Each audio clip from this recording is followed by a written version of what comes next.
demons.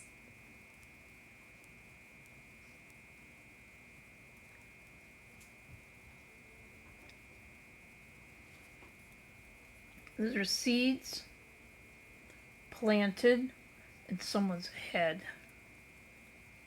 Sorry, I've been eating chocolate.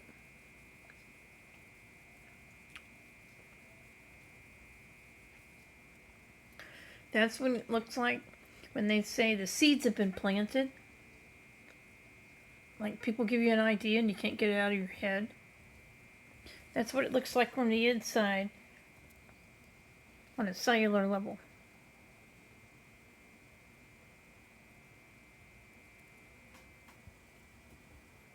To whatever it is trying to describe it.